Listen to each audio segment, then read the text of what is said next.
Hey there everyone, thanks again for tuning in to Sin's Workshop. Hope you're having a wonderful day. Okay, so today we're going to be talking about The Pan by Jenny Hickman. This is a young adult retelling of, you might guess it, Peter Pan. Uh, it's, let me start by saying I liked it. In the end, I did like it, and I am interested in reading the sequels. It is part of a trilogy, so book 2 is called The Hook, and 3 is The Croc. So I already like the titling of the series. And I do like the contemporary and modern feel to the series as well. I think my issue with it is there's a lot of exposition. So the story begins with Vivian. She's in the hospital. She's passed out at school. They don't really know what's wrong with her. They've done a ton of tests. They have no idea what's wrong with her. And a boy named Deacon enters into her window and says, no, he's like really roughly telling her, like, yeah, you gotta come with me if you want to live, because even Organization Hook is after you, because guess what? You have the Never gene. That means you're gonna live forever and look 18 forever. Isn't that the dream? But of course she doesn't take him seriously. She's like, you're crazy. Where are the doctors? And he's like, no, seriously, you need to come with me. And so she does, she does end up going with him.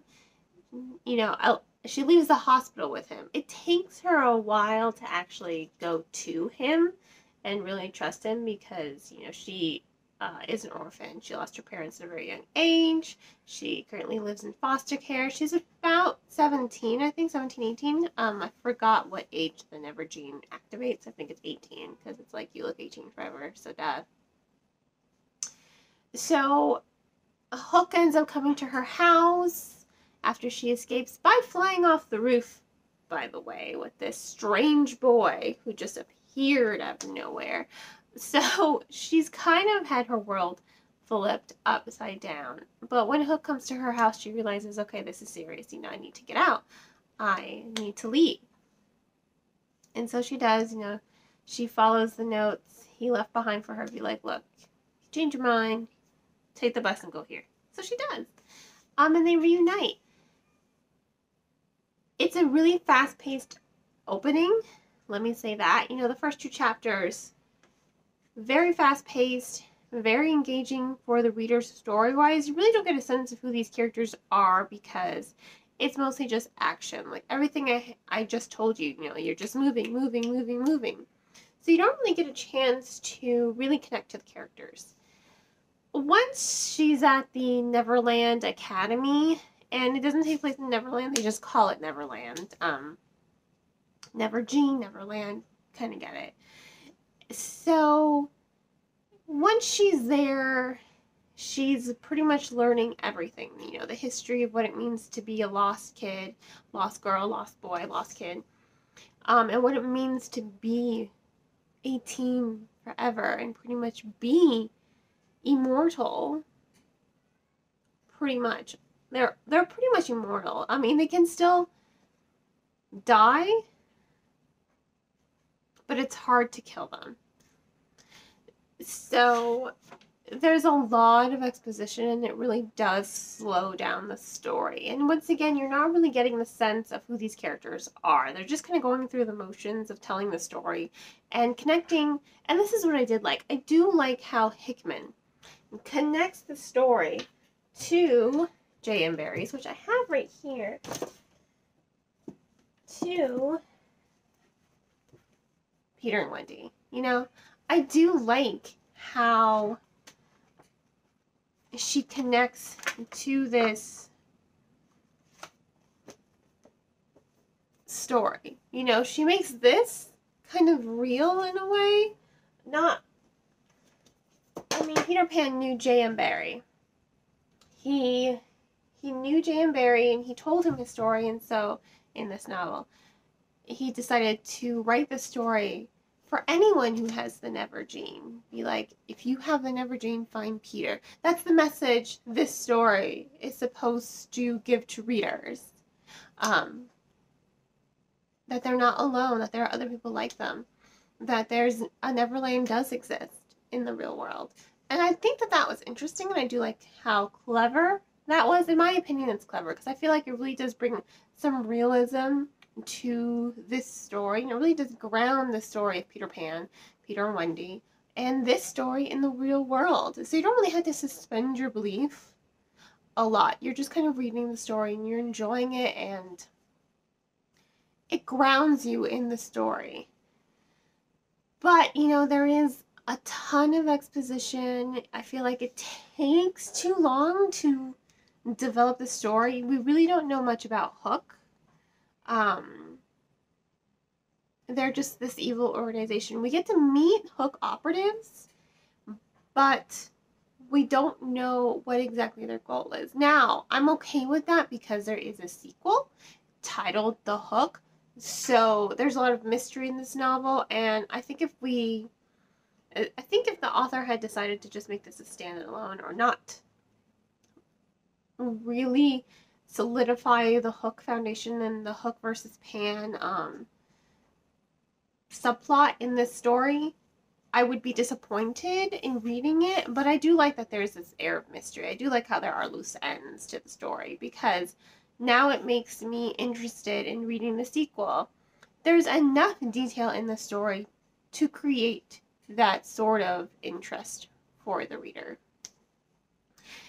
Now, as for the characterization, I think Viv and Deacon, they kind of fall into that predictable, they're going to be a romance, they're going to be a couple kind of trope. You instantly get that vibe from the beginning. She's always talking about how gorgeous he is. Those eyes. So you can tell she doesn't want to feel this way about him. She's like, no, we're just gonna be friends. And he's like, really? We're just gonna be friends? Like, do you trust me? So I like how it's not a complete copy of Peter and Wendy. So that's what I like. I like how there is a wall between that. It's not just, oh, this is going to be a Peter Pan and Wendy romance between these two characters. No, it's something else entirely. It is something different, and that's what I liked. But it was predictable. But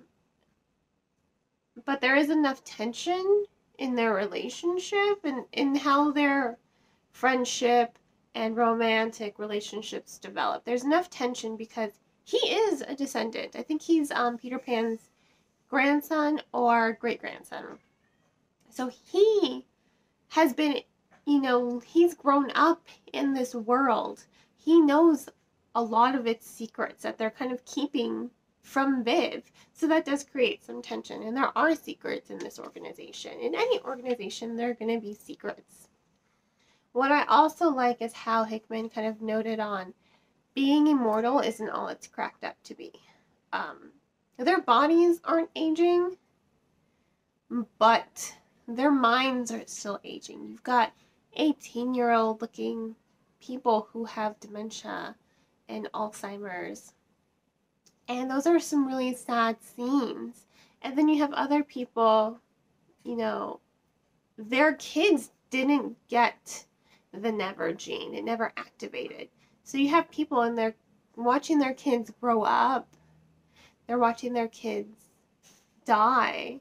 And that's kind of sad. You know, no parent ever wants their kids to die before them.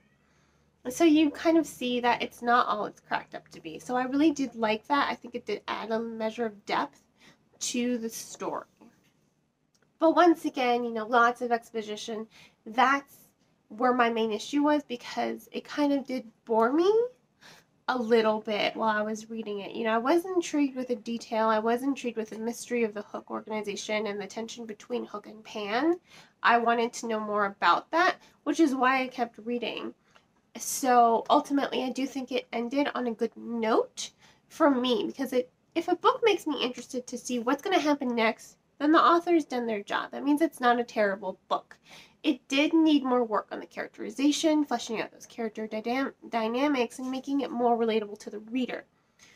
I didn't care so much about Vivian and Deacon, but I did enjoy reading their story, if that makes sense. So ultimately, I'm going to have to give The Pan 3 stars. You know, it wasn't great, but it wasn't terrible either. It did enough to keep me intrigued, and it did enough to keep me interested in reading it. It wasn't a book that I looked at and I'm just like, oh God, I have to keep reading this. No, it was the opposite. I'm like, okay, I want to know what's going to happen next. Like, I wasn't like, oh, I need to read this right now, but I was still interested in it. So it's going to get 3 stars from me. Now, if you're interested in purchasing the book because you're a huge Peter Pan fan, go ahead and purchase it from your local bookseller. I will have a link to bookshop.com in the description below. If you're on the fence, I recommend checking it out from your local library. If you end up liking the book, please leave a review. And please purchase the book if you like it enough. These are ways that you can help support the author. On that note, I hope you all will continue to support me by liking this video, hitting that subscribe button, and sharing it with all your book-loving friends. Hope you all have a great rest of your day, and as always, happy reading!